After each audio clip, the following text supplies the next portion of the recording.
Dylan, one of the questions that we're often asked by people, and you often hear within the community, is it appropriate for Aboriginal and Torres Strait Islander people who may not be traditional owners of the country on which they live to run for local council, essentially non-TOs running on country that isn't theirs? What are your thoughts on that?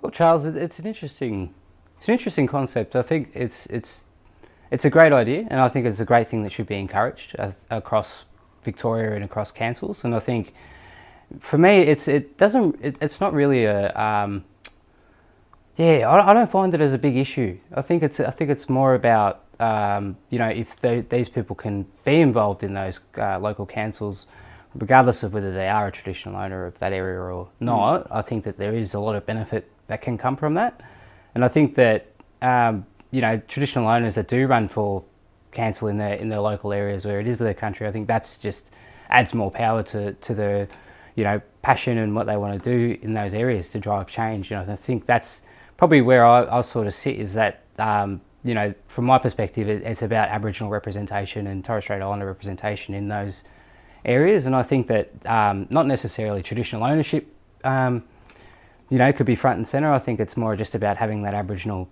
presence in local council, because as we know, there are quite a few local councils that I guess quite stuck in their times, and bit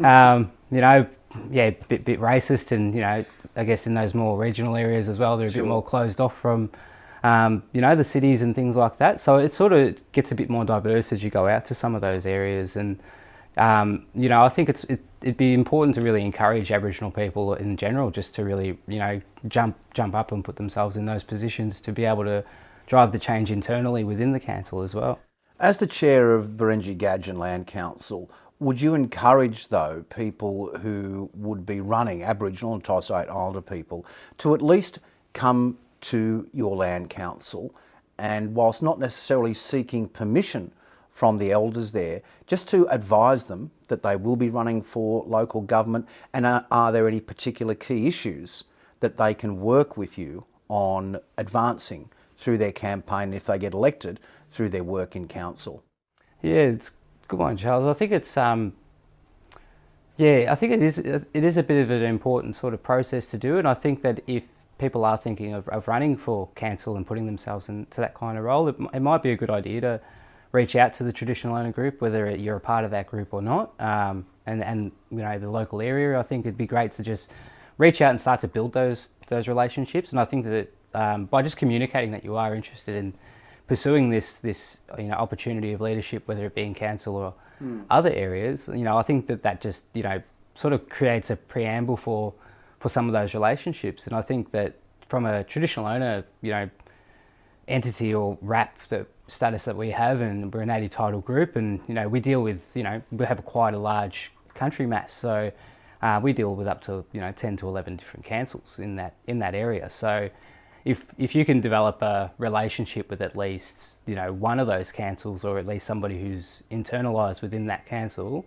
I think you're going to have more of an advantage to be able to drive some of that change that your community aspirations and your community are wanting to see as well. So I think that sort of preliminary step could be really important to the longevity relationship. And I think if they do have the support of the traditional owner group, it's all the more better, I think. And traditional owner groups are in regular conversations with council, and sometimes it doesn't go to the best ways. So it's really important that there is that mutual understanding, and somebody internal that maybe Aboriginal or may have that understanding to bridge that relationship might be able to really share some light for some of the other non-Aboriginal councillors that might have a skewed view about a particular issue, but realising that it's not as scary as what it might have been anticipated after. Well, you've touched on a couple of potential benefits, and you mentioned in response to the first question there could be some benefits to more Aboriginal people running for local councils.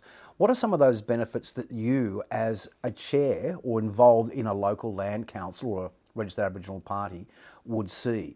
As you mentioned, in the Barenji Gadgin area there are about 11 local councils. Yep. What benefits would it be to you to have representation representation that understands a lot of the challenges that the Aboriginal and Torres Strait Islander people are experiencing on those councils? Yeah, look, I think it'd benefit a lot. It'd benefit the community, it would benefit the council, it would benefit traditional owners of that area as well. And I think that those communication breakdowns are big issues that need to be addressed. And it really is that relationship approach that I'm sort of thinking about, that, you know, as a traditional owner, chairperson of my group, there's you know, a willingness that we have to work with some of these councillors, and regardless of how they approach particular situations or how they might see things, you've still got to work with these people, and it's an ongoing relationship that you have to forge, and then also, you know, rebuild from the ground up. So having some of those people, or having Aboriginal people within those councils, can also just support some of that change that needs to occur. And it's also that change of culture that has within council. And you know, we've seen a number of issues as a traditional owner group entity that we've raised with council, and they haven't necessarily supported or understood the position that our group was taking with it. And that's required, you know, more meetings, more talks, more conversations, and more building of those relationships and trust and all of that sort of stuff. So I think that, you know, when we're thinking about benefits for the community, I think, you know, that's the sort of benefit that I can see happening. And then that societal change also coming in, and council really driving some of that Aboriginal presence to be present in their local council area, whether it be, you know, they often do stuff around Reconciliation Week, but why not do stuff, you know, ongoing around reconciliation? Why does it have to be narrowed into a week or things like that? So there's benefits that could be happening around the community, where awareness is being raised about, you know, Aboriginal people, who are the traditional owners of those areas, etc., etc. So there's plenty of you know, benefits that could happen on both sides. And then, you know, the wider community are understanding, you know, who the families are, who those traditional owners are, who those custodians are, what's important to them, and then sharing that information back and forth. Because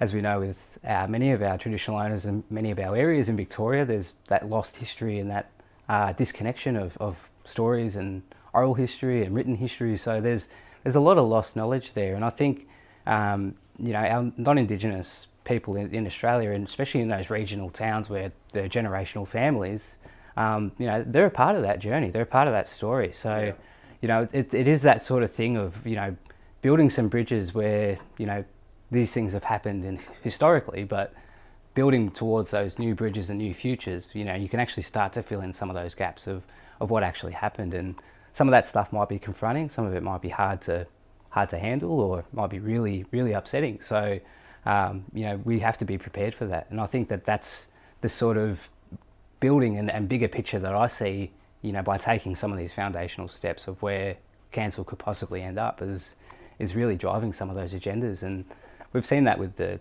26th of Jan conversation, and you know, what particular councils have done around Victoria and other areas around the states as well. So it is an interesting topic, and I think that those sort of topics are also a little bit of a taster of just, you know, how, you know, eager a council is willing to shift their attitude or shift the current position around particular issues that, you know, Aboriginal people have been talking about for donkeys. So national change can be effected, or at least initiated, at a local government level. As you mentioned, the 26th of January was really brought to light a couple of years ago with Yarra Council, followed by Darebin Council, and has been followed on with various other councils around the states and around the country. So change is happening at a local level. That does bring up another issue, or one other level of engagement with a local council, and that is advisory committees. We've spoken about running as a local candidate for local government, but what are your thoughts on advisory committees? You used to work in Darebin, so you'd be aware of the Darebin Aboriginal Advisory Committee, the Banyul. There are various reconciliation groups that run under the auspices of Reconciliation Victoria that engage with local governments. What's your thought on the effectiveness and importance of those groups? Well, I think it comes back to that relationship. I think by council having an advisory committee, I think that it's a great initiative, and I think that those people that put their hands up to be a part of those roles are really brave to go into those spaces to initiate some of that change and put some of those things onto the table. Because I think really, you know, some of those some communities have worked really hard to even get to that point of having an advisory committee, representative on council. So I think, I applaud all of that hard work, but I think, when it comes to, traditional owner business and that sort of friction and engagement and things like that, I think there's a need to sort of understand that the intricacies of cultural politics and just culture in general. And I think that sometimes council miss that, and sometimes might rely on an advisory committee to be able to get that cultural input or get that cultural knowledge around a particular area or a particular issue. And that does create issues. And we've had that experience up our way with particular councils and having the advisory committee being seen as a way to be able to provide that information and actually authorise things happening. And there's things that have been authorised that must be relayed back to the traditional owners. So there are some, principles and protocols that are there within the Aboriginal community that the local council that doesn't understand. And I think that with having an advisory committee within council, I think that does sort of put some of that stuff on the table, but it also creates some issues in other areas. But I think it's that thing of, broadening that engagement and being able to say, well, we have this, we have these ideas and we want to consult them with you, and these are the sort of things that we want to do internally, etc., etc. And I think those are the sort of things that could really, benefit the council by having Aboriginal people involved in those committees to be able to make the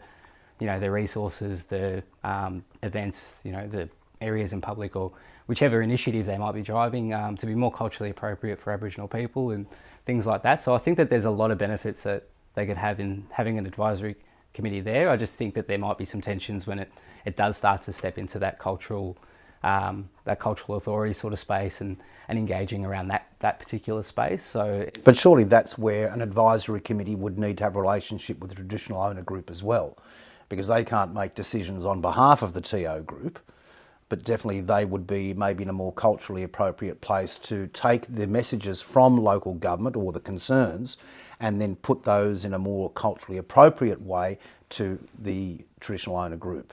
Yeah, well, that would be an ideal process, and I think that's the best practice strategy for that sort of process. But how often is that actually carried out as well? And then I haven't actually seen it from my experience.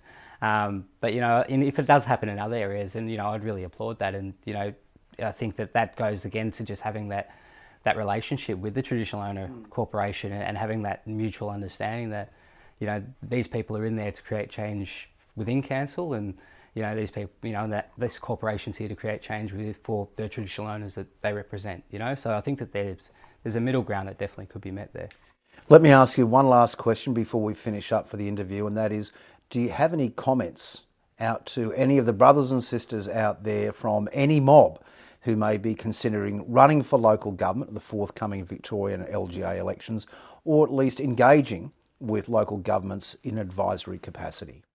Yeah, look, I'd say go for it, brother. To everyone that feels that they have that drive to be able to go in there and has that passion, do it. Don't stop yourself, or don't let the naysayers push you back down. Because often sometimes we can be our own worst critics as well, our own worst enemies, and in our own mob as well. So I think that no matter what people say, I think you've just got to keep your mind on your vision and the bigger picture that you're focused on. And I think that people that really drive for those positions will create change, and I think that that's going to be the beauty of what people doing in their journey as well. Is just seeing that pay off and be rewarded for some of that hard work that they have done, but it's also acknowledging the trailblazers within their families as well that inspire change, whether it be little change or big change. From little things big things grow, all that sort of stuff. So it's that thing of we walk in the footsteps of giants, so absolutely.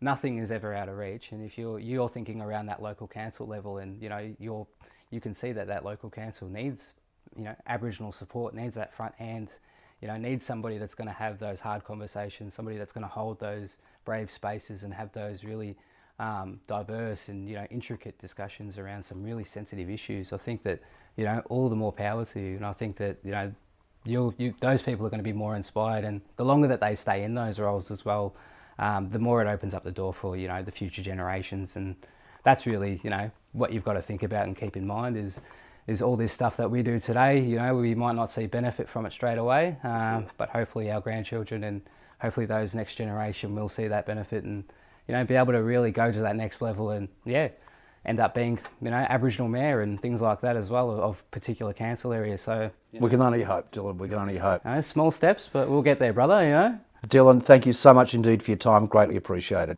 No worries, brother. Thanks for having me, and yeah, all the best, and take care of yourself.